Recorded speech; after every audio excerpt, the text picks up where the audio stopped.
رات کے 11:30 بج چکے تھے جب فہد کی موٹر سائیکل پرانے سرکاری اسکول کے سامنے خراب ہو گئی۔ وہ اپنے دوست کی شادی سے واپس جا رہا تھا اور یہ ویران سڑک اس کا شارٹ کٹ تھا۔ ایک حادثے کی وجہ سے یہ اسکول تقریباً 20 سال پہلے بند کر دیا گیا تھا، لیکن اس کی ٹوٹی ہوئی دیواریں اور زنگ آلود گیٹ اب بھی موجود تھے۔ فہد نے موٹر سائیکل کو سڑک کنارے کھڑا کیا اور اپنا موبائل نکالا، لیکن نیٹ ورک نہیں تھا۔ اس نے گہری سانس لی اور سوچا کہ آگے چل کر شاید کسی مستری کی دکان مل جائے۔ وہ یہ سوچ ہی رہا تھا کہ تبھی اچانک اسکول کی عمارت سے ایک آواز گونجی۔ تمام طلبہ توجہ دیں۔ لاؤڈ سپیکر کی پرانی ٹوٹی ہوئی آواز تھی۔ فہد کے قدم رک گئے، اس کی سانسیں تیز ہو گئیں۔ یہ کیسے ممکن ہے؟ یہ اسکول تو بند تھا، یہاں بجلی بھی نہیں تھی۔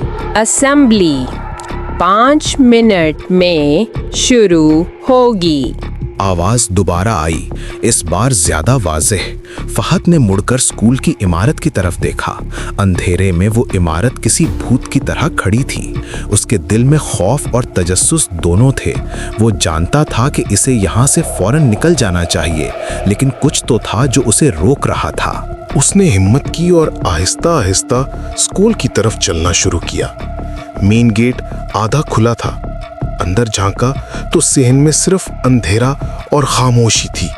تبھی پھر سے وہی آواز، کل دوپہر 3 بجے والدین کا اجلاس، ضرور آئیں۔ فہد کے رونگٹے کھڑے ہو گئے۔ یہ اعلان کسی پرانی ریکارڈنگ کی طرح لگ رہا تھا، جیسے سالوں پرانی یادیں کوئی دہرا رہا ہو۔ اس نے دیکھا کہ عمارت کی چھت پر واقعی پرانا لاؤڈ سپیکر لگا تھا۔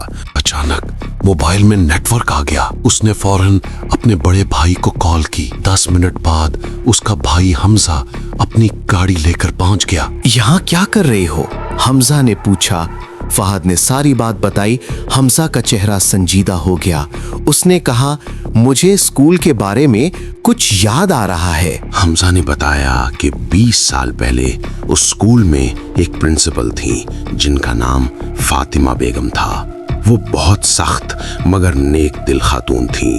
ایک دن انہوں نے اعلان کیا کہ اگلے دن والدین کا خاص اجلاس ہے اور ہر بچے کے والدین کو آنا ضروری ہے، لیکن اسی رات اسکول میں شارٹ سرکٹ سے آگ لگ گئی۔ فاطمہ بیگم اپنے دفتر میں دیر تک کام کر رہی تھیں۔ جب تک مدد پہنچتی بہت دیر ہو چکی تھی۔ کہتے ہیں کہ ان کے جانے کے بعد بھی لاؤڈ سپیکر سے وہی پرانے اعلانات آتے رہتے ہیں، جیسے وہ اب بھی اپنا فرض نبھا رہی ہوں۔ فہد نے آخری بار اسکول کی طرف دیکھا۔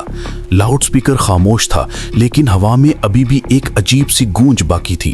دونوں بھائی چپ چاپ وہاں سے چلے گئے۔ اگلے دن جب فہد دن کی روشنی میں وہاں سے گزرا تو اس نے دیکھا کہ اسکول کے گیٹ پر ایک پرانی تختی لگی تھی۔